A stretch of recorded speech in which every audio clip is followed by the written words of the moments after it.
கடைசியா படம் உள்ளொழுக்கு பார்த்தேன் நானு. ஓகே. ரீசெண்டா. ஓகே. கடைசியா எப்ப மேம் தியேட்டர் போனீங்க?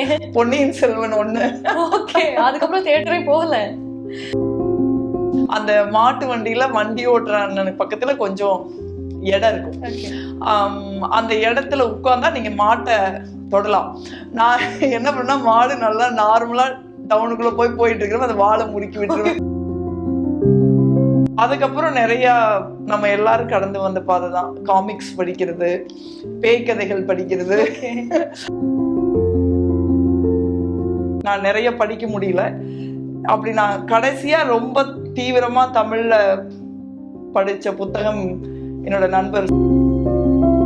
எனக்கு வர லவ் லெட்டர்லாம் நான் இந்த சமையல் கட்டுல ஒரு தின்ன மாதிரி இருக்கும், அது மேல ஏறி உட்காந்துட்டு காட்டிக்கிட்டு அதெல்லாம் படிச்சு காட்டிக்கிட்டு இருப்பேன். எங்க அம்மா அதை பத்தி அதை அவங்க சமையல் பண்ணிட்டு இருப்பாங்க, ஏதாவது பண்ணிட்டு இருப்பாங்க, அதை ஒரு சிரிப்போட கேட்பாங்க. அதை பத்தி எந்த கருத்துமே சொல்ல மாட்டாங்க.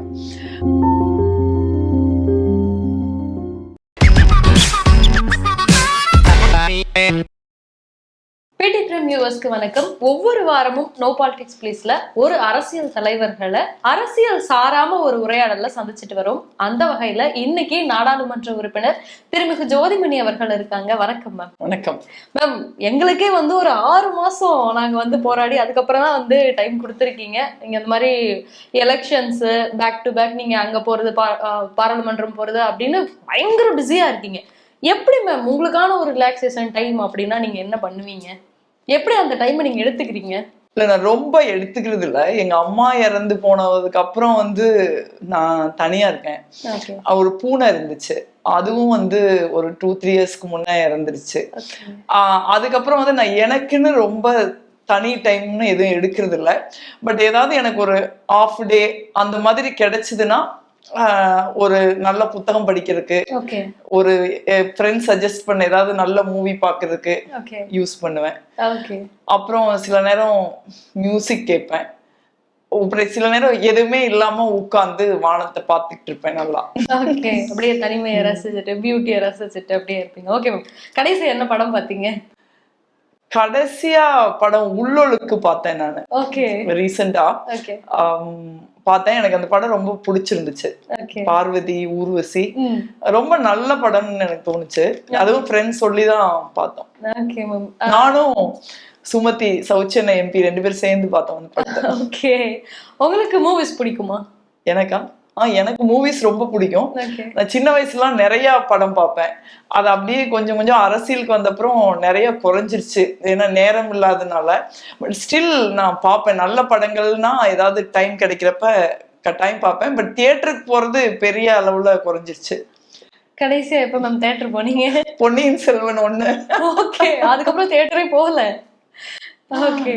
அந்த உங்களுக்கு மறக்க முடியாத தியேட்டர் எக்ஸ்பீரியன்ஸ் ஏதாச்சும் இருக்கும்ல? நிச்சயமா.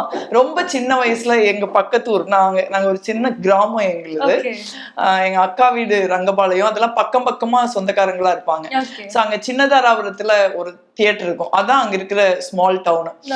அங்கதான் நான் படிச்சேன். பின்னாடி அங்க வண்டி கட்டிக்கிட்டு நாங்க அந்த தியேட்டருக்கு போவோம். அது ஒரு பெரிய படம் பாக்குறதுங்கிறதே ஒரு பெரிய எக்ஸைட்மெண்ட். அதெல்லாம் ஒரு டிவி எல்லாம் இல்லாத ஒரு காலம். அப்புறம் எல்லாம் சொந்தக்காரங்க, குழந்தைங்க எல்லாம் ஒன்னா சேர்ந்து 2 வண்டி கட்டிக்கிட்டு, அப்புறம் அந்த அங்க கடையில ஒண்ணும் வாங்கி சாப்பிட விட மாட்டாங்க. அதனால இங்கிருந்தே முறுக்கு, மிச்சரு, பிரிட்டானியா ரொட்டி, இந்த மாதிரி ஒரு டப்பாவா பேக் பண்ணிட்டு போவோம். அது மாட்டு வண்டி. அந்த மாட்டு வண்டியில வண்டி ஓட்டுற அண்ணனுக்கு பக்கத்துல கொஞ்சம் இடம் இருக்கும். அந்த இடத்துல உட்கார்ந்தா நீங்க மாட்டை தொடலாம். நான் என்ன பண்ணா, மாடு நல்லா நார்மலா டவுனுக்குள்ள போயிட்டு இருக்கிறோம், அந்த வாழை முறுக்கி விட்டுருவேன். அதனால நான் உட்கார்ந்து இருந்தேன்னா ஒரு பதட்டத்தோடவே அந்த வண்டி ஓட்டுறவங்க, வண்டிக்குள்ள இருக்கிறவங்க எல்லாம் உட்கார்ந்து இருப்பாங்க. ஆனா அப்படி சொல்லுவாங்க. பட் நான் அடம் பிடிச்சு ஏதாவது பண்ணி போய் அங்கதான் உட்காந்துக்குவேன். அது எனக்கு பிடிக்கும். அது ஒரு படம்ங்கிறத தாண்டி அந்த படத்துக்கு போறது, அது படத்துக்கு போறதுன்னு 2-3 நாளா நம்ம எல்லாம் ரொம்ப எக்ஸைட்டடா படம்னு சுத்திட்டு இருப்போம். அப்புறம் அந்த வண்டி கட்டி போறது, அப்புறம் அங்க போய் எல்லாம், அப்புறம் இப்ப அந்த பலகாரம் எல்லாம் வேற சுடுவாங்கல்ல, வீட்டுலதான் சுடுவாங்க. அப்புறம் இந்த அடுப்பெல்லாம் இப்படி கூட்டி வச்சிருப்பாங்க. அந்த அடுப்புக்குள்ள ட்ரெயின் ஓட்டுறது, 2-3 அடுப்பு மிச்சர் முறுக்கு எல்லாம் போட்டுக்கிட்டு இருந்தாங்கன்னா அதுக்குள்ள போய் ஒரு ட்ரெயின் விடுறது, இதெல்லாம் பண்றது. அப்புறம் அங்க போய் படம் பாக்குறது. படம் பார்த்துட்டு வர்றதுக்குள்ள தூங்கிடுவோம். ஏன்னா அது 2-3 நாளா அந்த படத்தை நோக்கி நீங்க பயணிச்சு அது ஒரு ஒரு நல்ல அனுபவம். ஒரு அந்த படம்ங்கிறது ப்ரிப்பேர் ஆகுறதுங்கிறது, அங்க போறது. சில நேரம் வந்து இந்த வீட்டோட போனாதான் இதெல்லாம். நம்ம ஏதாவது ஸ்கூல்ல படிக்கிறப்ப வீட்டுக்கு தெரியாம போனா நிறைய காசெல்லாம் கையில இருக்காது. அப்ப போய் அந்த முன்னாடி உட்கார்ந்துருப்பாங்கல்ல, போய் உட்காருது. அந்த மணல் எல்லாம் கூட்டி வச்சு விளையாடிட்டே உட்கார்ந்து படம் பார்த்துட்டு வர்றது. அந்த படம் பார்த்துட்டு கரெக்டா ஒரே ஒரு பஸ் தான் வரும். அது கொஞ்சம் ரொம்ப லேட்டா வரும். அப்போ ஒரே ஒரு நாள் மட்டும் நானும் என்னோட இன்னொரு கசின் தான் அவங்களெல்லாம் படம் பார்க்க போயிட்டோம். படம் பார்க்க போயிட்டதுக்கு அப்புறம் அந்த ஃபர்ஸ்ட் பஸ் போயிருச்சு. 2வது பஸ் வந்து ரொம்ப லேட்டா வந்தது. நாங்க என்ன ஆனோம்னு வீட்டுல யாரும் தெரியல. நாங்க போய் அந்த பஸ்ல இறங்குறப்ப எங்களுக்கு என்ன பின்விளைவுன்னு தெரிஞ்சு போச்சு. ஏன்னா 2-3 மணி நேரம் காணா அப்படின்னா போய் பஸ் நின்னா அப்படியே எல்லாம் அங்க எல்லாருமே அங்க நிக்கிறாங்க அந்த பூவரசு மரத்தடியே ஊர்ல. சோ அந்த மாதிரி வீட்டுல எப்போ ரொம்ப போனதில்ல. ஆனா எப்பாவது இந்த மாதிரி வீட்டுல சொல்லாம போய் ஒரு பிடிபடுற தருணங்களும் இருந்திருக்கு. சோ அந்த மெமரிஸ் ரொம்ப நல்லா இருக்கும். அப்புறம் டிவி வந்தது. அப்புறம் நிறைய படம் பார்த்துட்டு தான் இருந்தேன் நானு. இப்பவும் பழையபடி டிவில பாக்குற மாதிரி ஆயிடுச்சு. ஓகே, தியேட்டர் போகாம. அந்த மாதிரி அந்த கொட்டகையில பார்த்த கடைசி படம் எது ஞாபகம் இருக்குங்களா? ஞாபகம் இல்ல. ப்ராபபிளி மேபி சம் எம்ஜிஆர் படமோ இல்ல சிவாஜி படமோ இருக்கலாம். மேபி ரஜினி கமல் படமும் இருக்கலாம். எனக்கு ஞாபகம் இல்ல. Okay ma'am. இப்ப நீங்க வீட்டுல மாட்டிட்டீங்கன்னா அவங்க ரெஸ்பான்ஸ் என்னவா இருக்கும்? இந்த மாதிரி தெரியாம போயிட்டு படம் பார்த்துட்டு வந்துட்டு. ரொம்ப டைம் அப்படி போனதில்ல. ஏன்னா எங்க வீட்டுல வந்து நான் ஒரே பொண்ணு. எங்க அப்பா கொஞ்சம் சின்ன வயசுலயே இறந்துட்டாங்க. எங்க அம்மா தான் என்னை வளர்த்துனாங்க. அவங்க வந்து ரொம்ப ஒரு சுதந்திரத்தை மதிக்கிற ஒரு ரொம்ப செல்லமா என்னை வளர்த்துற ஒரு அம்மா தான். அவங்களுக்கு சொல்லிட்டே நம்ம போலாம். சொல்லாமலாம் எங்கேயும் போக வேண்டிய தேவை வந்து எங்க வீட்டை பொறுத்த வரைக்கும் இல்ல. நம்ம வந்து காலையில கிளம்பி போறப்ப அந்த மாதிரி ஒரு படம் பாக்குற திட்டம் எதுவும் இல்லாம ஒரு மத்தியானம் ஏதாவது பள்ளிக்கூட லீவ் விட்டாங்கன்னா அந்த மாதிரி வீட்டுல சொல்லாம போய் இந்த பஸ் சதி பண்ணி மாட்டிக்கிட்டா தான் உண்டு. மத்தபடி வந்து எங்க அம்மாட்ட எல்லாத்தையுமே நான் சொல்லிட்டு தான் பண்ணுவேன். அவங்க பெரிய அளவுல வந்து எதையும் வேண்டான்னே சொல்ல மாட்டாங்க. அவங்க சில ரூல்ஸ் வச்சிருப்பாங்க. பொய் பேசக்கூடாது, நிறைய செலவு பண்ணக்கூடாது, பெரியவங்களை மதிக்கணும், இந்த மாதிரி ஒரு அன்காம்ப்ரமைஸ், இதெல்லாம் வந்து நான் நெகோஷியபிள். அவங்களை பொறுத்த வரைக்கும் அந்த வேல்யூ சிஸ்டத்துல அவங்க ரொம்ப கரெக்டா இருப்பாங்க.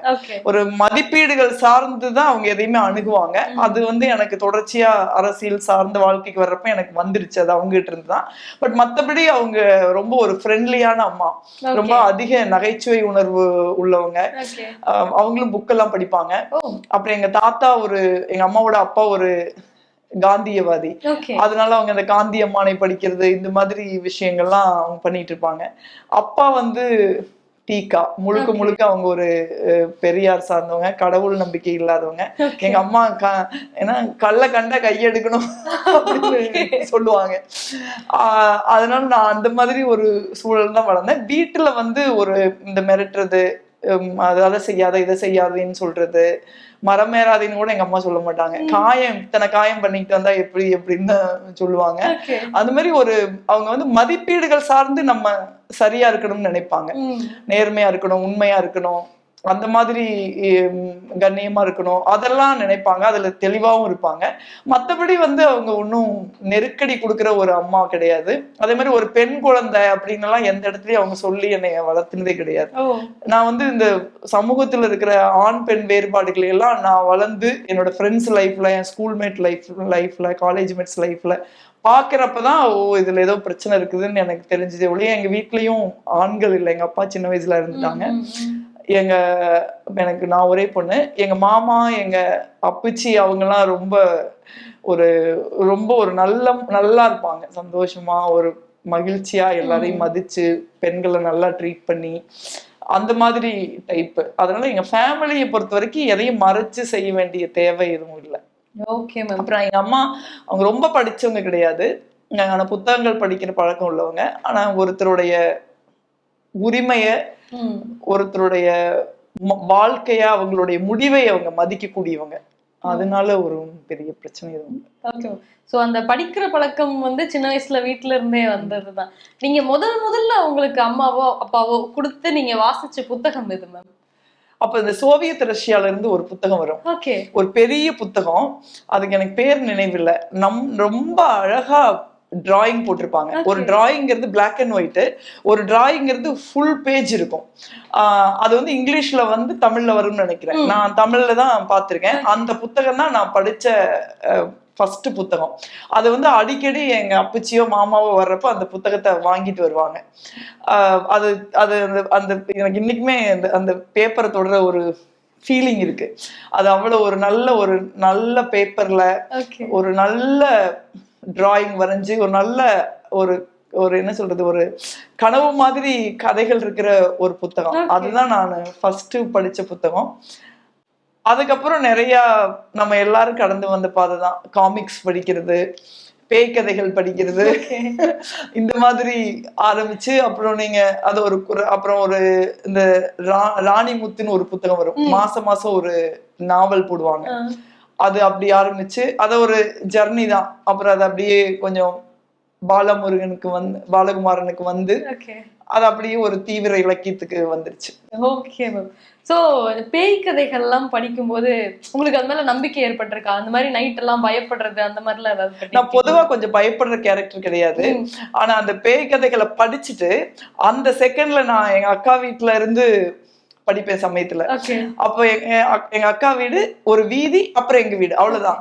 ஆனா அது அந்த டைம்ல மட்டும் கொஞ்சம் பதட்டமா இருக்கும். அப்புறம் எங்க அக்கா வந்து நிக்க சொல்லிட்டு அப்படியே ஒரே ஓட்டமா ஓடி வந்துருவேன். பட் அதான் நான் ஆரம்பத்துல அந்த புத்தகங்கள் படிக்கிறப்ப. அதுக்கப்புறம் அப்பெல்லாம் எங்க ஊர்ல வேற பேய் ஓட்டுவாங்க. அந்த பேய் ஓட்டி சுடுகாடு வரை கூட்டிட்டு போய் ஆணி அடிச்சு விட்டு அந்த பேய் போயிருச்சு அப்படின்னு அந்த நம்பிக்கை கொஞ்ச காலமா இருந்தது. நிறைய பேர் அந்த பேய் ஆடுறவங்களுக்கு எல்லாம் அப்படி பண்ணுவாங்க. அப்புறம் அது ஒரு இன்ட்ரெஸ்டிங்கா இருந்தனால நாங்க அதை அப்படியே ஒரு ப்ராசஸா பண்ணுவாங்க. நாங்களா பள்ளிக்கூடத்தை விட்டுட்டு வந்து வாயான்னு அதை பார்த்துக்கிட்டு அங்க போறது கூட சுடுகாடு வரைக்கும் அதை அந்த எல்லையில நம்ம நிறுத்திடுவாங்க, வரக்கூடாது அப்படின்னு சொல்லிட்டு.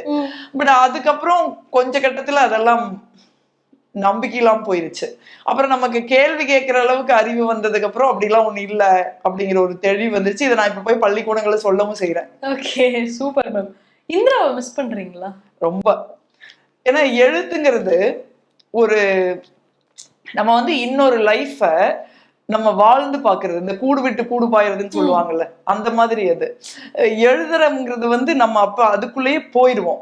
நம்ம வந்து அந்த இடத்துல ஒரு எழுத்தாளரா இருப்போம்னு சொல்ல முடியாது. நம்ம அந்த கேரக்டரா இருப்போம். நம்ம என்ன எழுதுறோமோ அந்த கேரக்டரா தான் இருப்போம். நம்ம வந்து ஒரு ஜோதிமணியா அந்த இடத்துல நம்ம இருக்க மாட்டோம். ஸோ ஒவ்வொரு கேரக்டர் எழுதுறப்போ நம்ம அந்த கேரக்டரா ஆகிருவோம்.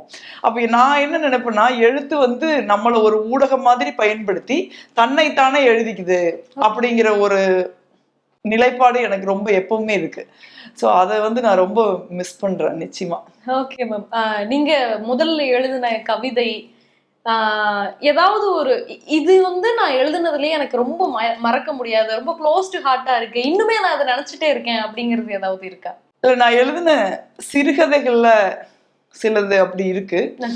ஒருத்தர் ஒரு ஒரு கிராமத்துல ரொம்ப சிறப்பா ஒரு வாழ்ந்த ஒரு பெரிய குடும்பத்தை சேர்ந்த ஒருத்தர் நகர்ப்புறத்துக்கு போய் வாழ நேர்ந்த ஒரு சூழல்ல ஒரு எதிர்பாராத விதமா தற்கொலை பண்ணிக்குவாங்க.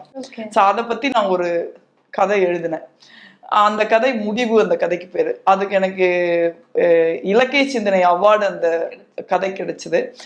அது எனக்கு ரொம்ப பிடிச்ச ஒரு கதை. அதற்கப்புறம் ஒரு மாங்காய் தோட்டத்தை விற்பாங்க ஒரு வீட்டுல. ஸோ அது எவ்வளவு தூரம் அது நம்மளுடைய பர்சனல் வாழ்க்கையோட ரிலேட் ஆகிருக்குது, எப்படி குழந்தைங்கள்லாம் அந்த மாங்காய் சீசனை எதிர்பார்த்திருப்பாங்க, அந்த தோட்டம்ங்கிறது எவ்வளவு ஒரு உணர்வு பூர்வமா இருக்கு, அதை வந்து ஒரு விலை பேச வேண்டிய ஒரு சூழல் வருது. ஸோ இந்த மாதிரி ஒரு சில சிறுகதைகள் எனக்கு ஞாபகம் இருக்கு. பட் கவிதைகள் எனக்கு ஞாபகம், எது ஃபர்ஸ்ட் எழுதணும் அந்த மாதிரி எதுவும் ஞாபகம் இல்லை. Okay ma'am. உங்களுக்கு பிடிச்ச எழுத்தாளர் யாரு? ஒரு பெரிய பட்டியலே இருக்கு. தமிழ்ல எனக்கு ஆரம்ப கட்டத்துல ரொம்ப பிடிச்ச எழுத்தாளர் ஜெயகாந்தன். அப்புறம் நான் கிட்டத்தட்ட தீவிர இலக்கியம் படிக்க ஆரம்பிச்சதுக்கு அப்புறம் நான் கிட்டத்தட்ட ஒரு முறைப்படியே எல்லா கீரால இருந்து கிட்டத்தட்ட அசோகமித்திரன்ல இருந்து எல்லாம் படிச்சிருக்கேன். பட் ஆனா எனக்கு அசோகமித்திரன் ரொம்ப பிடித்த எழுத்தாளர் நீங்க கேட்டீங்கன்னா அது எனக்கு அசோகமித்திரன் தான் நான் சொல்லணும். ஏன்னா அவரு ஒரு எளிய சம்பவங்களை ஒரு அவருடைய எழுத்துல எப்பவுமே ஒரு நகைச்சுவை இழையோடிக்கிட்டே இருக்கும். அப்புறம் ஒரு எளிய கதாபாத்திரங்களை வைத்து அவர் ஒரு கதையை எழுதுவாரு. ஒரு ரொம்ப நிறைய ஒரு ஒப்பனைகள் இல்லாத ஒரு எழுத்தா அவரோடது இருக்கும். அதுக்கப்புறம் எனக்கு கவிஞர்ல பாப்லோ நெருடா, தாக்கூர் இதெல்லாம் ரொம்ப எனக்கு பிடிக்கும். அதே மாதிரி சில புத்தகங்கள் படிப்பேன் நான். மார்க்சிம் கார்கியோட தாய், அந்த மாதிரி ஒரு எல்லா லெவல்லையும் நான் கொஞ்சம் கொஞ்சம் படிச்சிருக்கேன். அஃப்கோர்ஸ் சமீபமா வந்த புத்தகங்கள்ல நான் நிறைய படிக்க முடியல. அப்படி நான் கடைசியா ரொம்ப தீவிரமா தமிழ்ல படிச்ச புத்தகம் என்னோட நண்பர் சூவேவோடது. எல்லாருக்கும் பிடிச்ச வேள்பாரி. அத ரொம்ப தீவிரமா ராப்பகலா உட்காந்து அது அப்படிதான் படிக்க முடிஞ்சது. அத பாதியில படிச்சுட்டு மூடி வைக்க முடியல. சோ அந்த மாதிரி ஒரு எல்லாமே சார்ந்து அப்பப்ப கொஞ்சம் படிப்பேன் நான். இப்ப அதுல பெரிய ஒரு இடைவெளி இருக்கு. ஏன்னா நிறைய நான் ஃபிக்ஷன் படிக்க வேண்டிய தேவை இருக்குன்னு இல்ல, நான் ஃபிக்ஷன் மேல ஒரு கவனம் திரும்பி இருக்கு. அப்புறம் நீங்க நாடாளுமன்ற உறுப்பினரா நிறைய தரவுகளை படிக்க வேண்டி இருக்கு. அதனால அதுக்கு தேவையான நான் ஃபிக்ஷன்ஸை நம்ம படிக்கிறோம். ஏதோ ஒரு விதத்துல எழுத்துங்கிறது ஒண்ணு படிக்கிறதாகவோ இல்ல எழுதுறதாகவோ அது ஒரு நிழல் மாதிரி தொடர்ந்து பயணிச்சுட்டு இருக்கு. என்ன மாதிரி ஒரு அதிகமா தனிமையை விரும்புற ஒரு ஆளுக்கு அந்த எழுத்துங்கிறது ஒரு பெரிய ஒரு சந்தோஷத்தையும், ஒரு வாசிப்புங்கிறது ஒரு பெரிய ஒரு ஒரு என்ன சொல்றது, அது ஒரு கேரக்டர் மாதிரி நம்ம லைஃப்ல அப்படி இருக்கு. ஒரு ஒரு உற்ற துணை, ஒரு நண்பன் அந்த மாதிரி. Okay ma'am, super. சோ இப்போ அப்புறம் ஒரு நூற்றாண்டு தனிமை அந்த மாதிரி புத்தகங்களையும் நான் விரும்பி படிப்பேன். அது இங்கிலீஷ்லயும் படிச்சிருக்கேன், தமிழ்லயும் படிச்சிருக்கேன் நானு. ஸோ அப்படியும் படிப்பேன். அப்புறம் உபபாண்டவம், இது மாதிரி சில எல்லா புத்தகங்களையும் அங்கங்க தொடர பழக்கம் இருக்கு. ரப்பர். ஓகே. இப்போ மொழிபெயர்ப்பு சார்ந்து படிக்கும்போது உங்களுக்கு நான் அந்த ரூட் நாவல்ல படிச்ச அதே ஒரு ஃபீல் மொழிபெயர்ப்புலயும் உங்களுக்கு கிடைக்குமா? 100 Years of Solitude பொறுத்த வரைக்கும் அது ஒரிஜினல் மொழிபெயர்ப்பு நம்ம ஒரிஜினல் மொழியை நம்ம படிக்க முடியாது. இங்கிலீஷே ஒரு மொழிபெயர்ப்பு தான். அது எப்படி ஒரிஜினலா இருந்ததுன்னு நமக்கு தெரியல. அப்புறம் இங்கிலீஷ்ல இருந்து திருப்பியும் தமிழுக்கு வர்றப்ப ஒரு சின்ன டிஃபரன்ஸை என்னால பார்க்க முடிஞ்சது. பட் மத்த இந்திய மொழிகள்ல பாக்குறப்ப NCPH ஒரு பெரிய கான்ட்ரிபியூஷனை செஞ்சிருக்காங்க. நீங்க அந்த காலகட்டத்துல நான்லாம் படிச்ச பெரும்பான்மையான மொழிபெயர்ப்பு புத்தகங்கள் NCPH பண்ணினதுதான். அவங்க ஒரு சிறப்பா மொழிபெயர்க்கிறாங்கன்னு தான் நான் நினைக்கிறேன்.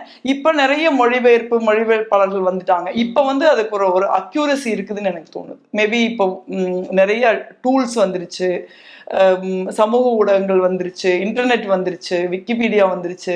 இந்த மாதிரி நிறைய ஒரு தொழில்நுட்பம் சார்ந்த விஷயங்கள் இருக்குல்ல, அது மொழிபெயர்ப்பு மேம்படுறதுக்கு ஒரு பெரிய அளவுல ஒரு பெரிய கருவியா இருக்குன்னு நான் நினைக்கிறேன். Okay ma'am. MP ஜோதிமணி அவர்களா இல்லாம எழுத்தாளர் இந்திரா அவர்களா எங்களுக்கு ஒரு சில கேள்விகள் இருக்கு. நீங்க ஒரு தனிமைய எப்படி அட்ரஸ் பண்ணுவீங்க? நான் எப்பவுமே MP ஜோதிமணியா இருந்ததே இல்லை. நான் எப்பவுமே நானா தான் இருப்பேன். எனக்கு அப்படி ரோல்ல ஷிஃப்ட் பண்றதுல எனக்கு பழக்கம் இல்லை. நான் எல்லா இடத்துலயும் ஒரே ஆள் தான். மேபி உங்க டைட்டில் வெளியில இருந்து பாக்குறவங்களுக்கு வித்தியாசமா இருக்குமே ஒழிய நான் தான். அதுல நிறைய அசௌகரியங்கள் இருக்கு. நீங்க ஒரு அவுட்ரைட்டா எப்பவுமே ஒரே ஆளா இருந்தீங்கன்னா பாலிடிக்ஸ் மாதிரி இடங்கள்ல நிறைய ப்ராப்ளம் நம்ம எதிர்கொள்ள வேண்டியிருக்கு. But we can't help. நான் என்னவோ அது நான் தான் அந்த மாதிரி. பட் தனிமைங்கிறது எப்படின்னா எனக்கு நேச்சுரலாவே அது சின்ன வயசுல இருந்து கூடவே வருது. நாங்க ஒரு எங்க தோட்டத்து வீட்டுலதான் குடியிருந்தோம். நானே எங்க அப்பா அம்மா 3 பேர் இருப்போம். பக்கத்துல எங்க சித்தி வீடு இருந்தாங்க. சித்தி சித்தப்பா தான் இருப்பாங்க. நான் வளர்ற காலத்துல எங்க அண்ணன்லாம் காலேஜ் படிக்க போயிட்டாங்க, அக்கா எல்லாம் கல்யாணம் பண்ணிட்டாங்க. அப்ப அந்த தோட்டத்து வீட்டுல பாத்தீங்கன்னா நாங்க மட்டும்தான் இருப்போம். அப்போ ராஜான்னு ஒரு நாய் இருந்துச்சு. அப்புறம் ஆடெல்லாம் இருக்கும். ஆட்டுக்குட்டி பிடிக்கிறது இதெல்லாம் நம்ம செஞ்சுட்டு இருப்போம். அதுக்கப்புறம் திருப்பி கொஞ்ச காலத்துக்கு அப்புறம் நானே எங்க அம்மா எங்க சித்தி சித்தப்பா அங்க வீட்டுல ஒரு குக் 5 பேர் தான் அந்த 2 வீட்லயும் இருந்தோம். அப்ப நீங்க அதிகமா பாத்தீங்கன்னா அந்த பள்ளிக்கூடத்துக்கு மட்டும் நான் ஊருக்குள்ள போயிட்டு வருவேன். வந்துட்டு கொஞ்ச நேரம் பள்ளிக்கூடத்து பிள்ளைங்களோட விளையாடிட்டு சுத்திட்டு வர்றது. வந்துட்டா அப்படின்னா நானும் எங்க அம்மா மட்டும்தான் அந்த வீட்டுல. அப்ப அது தோட்டத்து வீடுங்கிறதுனால பட்டாம்பூச்சி பிடிக்கிறது, பொன் வண்டு பிடிக்கிறது, ஆட்டுக்குட்டி பிடிக்கிறது, கள்ளிப்பழம் பொறுக்கிறது, இந்த மாதிரி நிறைய விஷயங்களை வந்து நான் தனியா பண்ணிட்டு இருப்பேன். அப்ப வந்து அதுல எனக்கு ஒண்ணும் பெரிய நம்ம தனியா இருக்கிறோம் அப்படிங்கிற ஒரு ஃபீலிங் எல்லாம் அப்ப வந்ததே இல்லை. நான் வந்து நான் இதுதான் என்னோட உலகம். இப்ப நம்ம ஒரு மனிதர்கள் அல்லாத உலகத்துல நான் நிறைய இருந்திருக்கேன். சோ அதுவே எனக்கு ரொம்ப சந்தோஷமா இருந்திருக்குது. அப்ப நம்ம லைஃபும் வந்து அது அது ஆரம்பிச்சதுல எப்படி இருந்தோ அதே மாதிரி தொடர்ந்து பல்வேறு காலகட்டங்கள்ல ஒரு தனியாவே இருக்கக்கூடிய ஒரு சூழல் வந்துருச்சு. அப்ப எங்க அம்மா இருப்பாங்க என் கூட. அவங்க வந்து ரொம்ப அவங்களோட இருக்கிறதுங்கிறது ஒரு ஹெவன் மாதிரி. சச்ச ஒரு அடோரபிள் கேரக்டர். அவங்க ரொம்ப வெரி நைஸ், வெரி விட்டி, ரொம்ப எனர்ஜெட்டிக்கா ஜாலியா இருப்பாங்க. அவங்க கூட இருந்தா நாங்க 2 பேரும் ஒரு ஃப்ரெண்ட்ஸ் மாதிரி இருப்போம். எங்க விகடன்ல இருந்த நண்பர் ஒருத்தர் சொல்லுவாரு, நீ வந்து உங்க அம்மா கூட இருக்க வரைக்கும் யூ டோன்ட் லைக் எனிபடி அப்படின்னு சொல்லி. ஸோ அந்த மாதிரி நிறைய தனியா இருக்க வேண்டிய சூழலும் எனக்கு இருந்தது. அப்புறம் தனியா இருக்க வேண்டிய சூழல் தான் ஆனதுக்கு அப்புறம் எனக்கு அது அப்படி ஒரு பழக்கம் முதல்ல இருந்தே இருந்ததுனால அப்புறம் எனக்கு பெரிய இதா தெரியல. அப்புறம் அரசியல்ங்கிறது வந்து என்னைக்குமே ஒரு கூட்டம் உங்களோடவே இருக்கிற ஒரு லைஃப். கட்சியில நம்ம மக்கள் போறப்ப நம்ம அப்ப எப்பவுமே வந்து ஒரு கூட்டமாவே நம்ம இருப்போம். சோ அப்ப அந்த ஃப்ரேம்ல இருந்து நீங்க வெளியில போய் இருக்கிறப்ப அந்த தனிமையா இருக்கிறதுங்கிறது உங்களுக்கு ஒரு பெரிய ரிலாக்ஸேஷன். அப்புறம் நான் வந்து ஒரு என்ன சொல்றது, ஒரு ரொம்ப ஒரு independent character. I value freedom the most. So அப்படி இருக்கிறப்ப வந்து உங்களுக்கு அந்த தனிமையா அப்படி இருக்கிறது வந்து நீங்க ஒரு ஃப்ரீடமா இருக்கிறதாவும் நான் ஃபீல் பண்ணுவேன். தனிமையை நீங்க 2 விதமா பார்க்கலாம். ஒன்னு you can feel lonely or you can feel solitude. லோன்லியா இருந்தா கஷ்டம். அது நீங்க ஒரு லைஃப் வந்து உங்களுக்கு ஒரு சோகமா மிசரபிளா ஆகிரும். பட் சாலிட்யூடுங்கிறது தனி. நீங்க சாலிட்யூடுங்கிறது வந்து நீங்க லைஃபை என்கேஜ் பண்ணலாம். நீங்க புதுசா ஒரு இடத்துக்கு போகலாம், புதுசா ஒரு புத்தகத்தை படிக்கலாம், புதுசா ஒரு மியூசிக் கேட்கலாம், புதுசா எதையோ ஒரு விஷயத்த கத்துக்கலாம். அது சயின்ஸா இருக்கலாம், டெக்னாலஜியா இருக்கலாம், இல்ல ஒரு மியூசிக்கல் இன்ஸ்ட்ருமெண்டா இருக்கலாம், பெட்டு வளர்க்கலாம். ஸோ இந்த மாதிரி நிறைய என்லெஸ் பாசிபிலிட்டிஸ் இருக்கு நீங்க தனியா இருக்கிறப்ப. அப்ப இன்னைக்கு வந்து தனியா இருக்கிறதுங்கிறது ஒரு ஒரு பெரிய விஷயமா எனக்கு தோணல. It's mind set. நீங்க அந்த தனிமையை எப்படி அணுகுறீங்க அப்படிங்கிறது. அதனால வந்து நான் ஒரே பொண்ணு, நானும் எங்க அம்மாவும் மட்டுமே ரொம்ப காலம் இருந்திருக்கோம். ஒரு கட்டத்துல ஒரு நாய் கூட இருந்தது, ஒரு கட்டத்துல ஒரு பூனை கூட இருந்தது. அப்ப நாங்க ரொம்ப காலம் ஒரு தோட்டத்துல வீட்டுல வாழ்ந்திருக்கோம். சோ இதெல்லாம் சேர்ந்து ஒரு நேச்சர் சார்ந்த ஒரு லைஃப் இருந்தா எனக்கு தனியா இருக்கிறத பத்தி அது ஒரு பிரச்சனை கிடையாது. I love it. Okay ma'am. So வாழ்க்கை உங்களோட பார்வையில ஒரு ஈஸியான கேள்வி இல்ல. It looks easy. வாழ்க்கைங்கிறது என்னோட பார்வையில நான் எப்படி நினைக்கிறேன்னா, நம்ம மட்டும் மனிதர்கள், ஹியூமன் பீயிங் மட்டும் தனியா இல்ல. சோ ஒரு வாழ்க்கையில எல்லாருமே இருக்காங்க.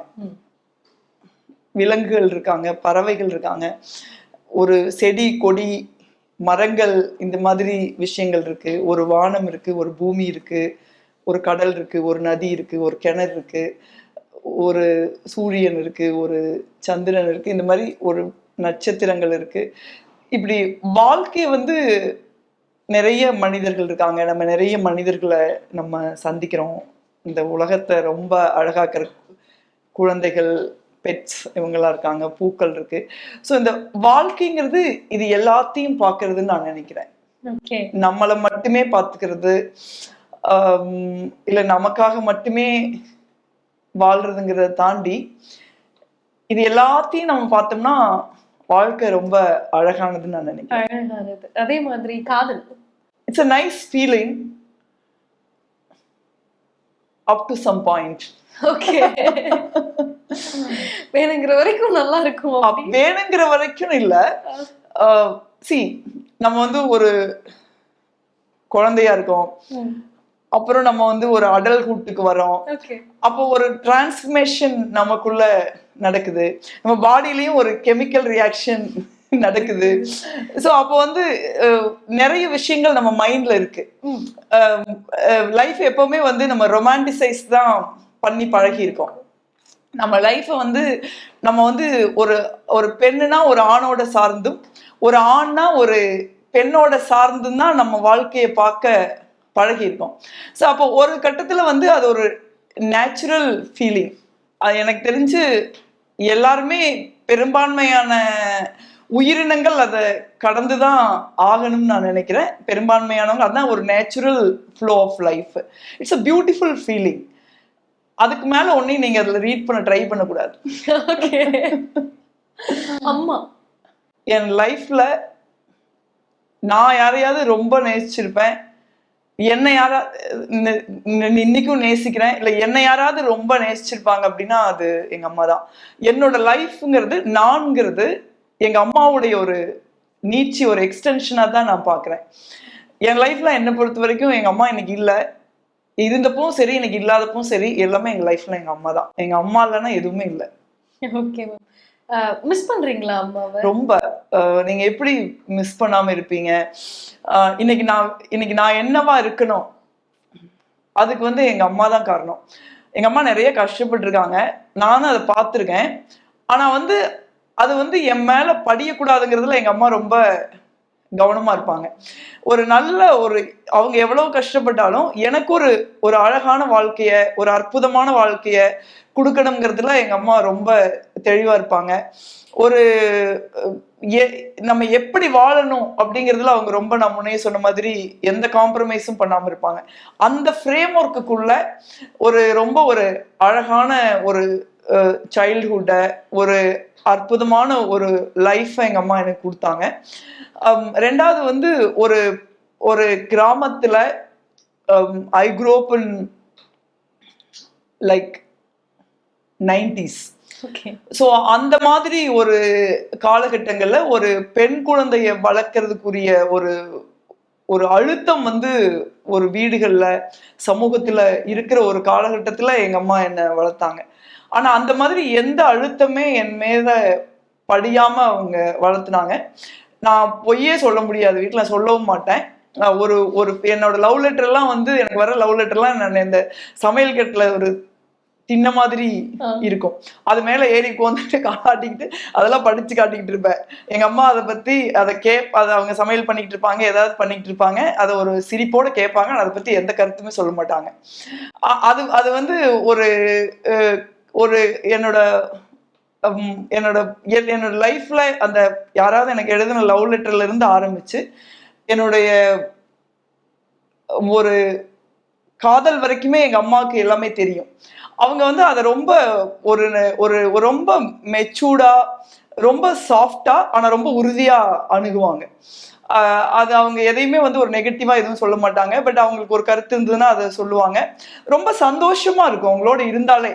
நீங்க அவங்க ஐ திங்க் இந்த எலெக்ஷனுக்கு முன்னே எங்க அம்மா தான் ரொம்ப பாப்புலர். அவங்கள எல்லாருக்குமே ரொம்ப பிடிக்கும். என்னோட ஃப்ரெண்ட்ஸ் சென்னையில, என் கூட படிச்ச ஸ்கூல் மேட்ஸ், காலேஜ் மேட்ஸ், எங்க ஊர்ல, அந்த மாதிரி அவங்க ரொம்ப ஒரு நல்ல ஒரு மனுஷியா இருப்பாங்க. அவங்களோட வேல்யூ சிஸ்டம் தான் இன்னைக்கு எனக்கு இருக்கு. இந்த அரசியல்ல ரொம்ப கடினமான ஒரு ஃபீல்டு இது. அஃப்கோர்ஸ் எல்லா ஃபீல்டுலையுமே அதற்குரிய ஒரு டஃப் டெரைன் இருக்கும். அரசியல் வந்து ஒரு பொது வாழ்க்கைங்கிறதுனால அதுல வந்து நம்மளோட இன்னைக்கு இருக்கிற அரசியல் சூழல்ல நம்ம ஒரு நேர்மையா இருக்கணும், கண்ணியமா இருக்கணும், ஒரு அச்சமற்று இருக்கணும், நம்மளா இருக்கணும் அப்படிங்கிறதெல்லாம் வந்து ஈஸி கிடையாது. பட் அதை வந்து ஒரு எளிதா என்னால நேவிகேட் பண்ணி அப்படி இருக்க முடியுது அப்படின்னா அதுக்கு எங்க அம்மா வந்து ஒரு ரொம்ப சின்ன வயசுலயே அவங்க மதிப்பீடுகள் ரொம்ப முக்கியம், அதுக்கப்புறம் தான் எல்லாமே, அன்பு ரொம்ப முக்கியம், அதுக்கப்புறம் தான் எல்லாமே அப்படின்னு சொல்லுவாங்க. ஒரு பணத்தை முன்னிறுத்தி, ஒரு மெட்டீரியலிஸ்டிக் லைஃப முன்னிறுத்தி ஒரு லைஃப் எனக்கு தெரியவே தெரியாது. ஸோ அந்த அளவுக்கு எங்க அம்மா வந்து என்னோட வாழ்க்கையில இந்த நீக்கமர நிறைந்திருக்கிறதுவாங்கல்ல, அப்படி இருக்காங்க. அதனால எனக்கு ரொம்ப மிஸ் பண்ணுவேன். ஒரு லைஃப்ல கடினமான காலகட்டங்கள்லாம் நமக்கு அரசியல்ல வரும். என் தனிப்பட்ட முறையிலையுமே நம்ம ரொம்ப சில அந்த நெருக்கடிகள் வந்து நமக்கு தனிப்பட்ட வாழ்க்கையில படியும். அப்புறம் வீட்டுக்கு நீங்க போனீங்க அப்படின்னா அந்த இடத்துல அம்மா இருந்தாங்கன்னா அந்த வீட்டுக்கு ஒரு லைஃப் இருக்கும். இப்போ மோஸ்ட்லி எனக்கு வந்து வீடுங்கிறது மெமரி தான். எனக்கு வீடு இருக்கு. நாங்க எங்க ஊர்ல நாங்க எப்பவும் எங்க பரம்பரையா இருந்த வீடு இருக்கு. நான் இப்ப எம்பிங்கிறதுனால கரூர்ல ஒரு ஃபிளாட் ரெண்ட் பண்ணிருக்கேன். டெல்லியில நம்ம வேலை செய்யறதுனால கவர்மெண்ட் கொடுத்த வீடு இருக்கு. இந்த மாதிரி எல்லாம் இருந்தா கூட எனக்கு வந்து பேசிக்கா வீடுங்கிறது மெமரி தான். மெமரிங்கிறது எங்க அம்மா, நான் வளர்த்துன 2 பெட்ஸ், அதுதான் அதிகமா என் மைண்ட்ல இருக்கும். ஸோ அதனால அவங்களதான் நான் மிஸ் பண்றேன். நான் வீட்டை மிஸ் பண்ணுவேன்னு சொல்ல முடியாது. வீடுங்கிறது எனக்கு மெமரிங்கிறதுனால நான் எங்க போனாலும் அதை கேரி பண்ணிக்கிட்டு போறேன். ஸோ அதனால நான் வீட்டை மிஸ் பண்ணுவேன். ஹோம் சிக்குங்கிற பாயிண்ட் எனக்கு இல்லை. But I deeply miss my mother. நட்பு it's a single important thing in your life. Okay. ஏன்னா உங்களுக்கு ஒரு அம்மாவுக்கு அடுத்து நமக்கு யார் நம்ம லைஃப்ல ரொம்ப முக்கியமானவங்க அப்படின்னா ஃப்ரெண்ட்ஸ் தான். ஸோ என்னை பொறுத்த வரைக்கும் ஐ do not have many friends, but I have best friends in my life. Okay. ஸ்கூல்ல இருந்தவங்க, காலேஜ்ல இருந்தவங்க, அதுக்கப்புறம் நான் மீட் பண்ணவங்கன்னு ஒரு பல நாட்கள் பல மாதங்கள் நம்ம பேசாம பார்க்காம கூட இருப்போம். ஆனா எப்ப நம்ம பாக்குறோமோ அப்ப அந்த ஃப்ரெண்ட்ஷிப் வந்து அந்த ஒரு செகண்ட்ல பல வருஷம் பார்த்த மாதிரி, பல மாசம் பழகின மாதிரி, ஒன்னாவே இருந்த மாதிரி இருக்கும். அப்புறம் ஃப்ரெண்ட்ஸ் தான் வந்து நம்ம ஒரு எல்லா விஷயங்களும் மாறும். நம்ம காதல் பத்தி பேசணும், காதல் மாறும், திருமண வாழ்க்கை மாறலாம், நிறைய விஷயங்கள் அரசியல்ல நம்ம இருக்கோம் அப்படின்னா அது சார்ந்த விஷயங்கள் மாறலாம். ஆனா ஃப்ரெண்ட்ஷிப்புங்கிறது ஒரு நதி மாதிரி, அது நம்ம கூட வந்துகிட்டே தான் இருக்கும். வீட்டுல வந்து குறிப்பா பசங்களை எல்லாம் அடிச்சு வச்சிருவேன். அப்புறம் நாங்க குண்டு விளையாடிட்டு இருப்போம். ஆட்டுக்குட்டி புடிச்சு தரலன்னா அங்க வேலை பண்ற அண்ணனை கல்லெடுத்து போட்டுருவேன். அப்புறம் என் கசின்ஸ் எல்லாம் அடிச்சு வச்சிருவேன். அவங்க எல்லாம் போய் அழுதுகிட்டு சொல்லுவாங்க. எங்க அத்தையெல்லாம் வந்து உங்களுக்கு எல்லாம் வெக்கமாவே இல்லையாடா, ஒரு புள்ள அடிச்சு வச்சுட்டான்னு வந்து இப்படி சொல்றீங்க அழுதுகிட்டு அப்படின்னு சொல்லுவாங்க.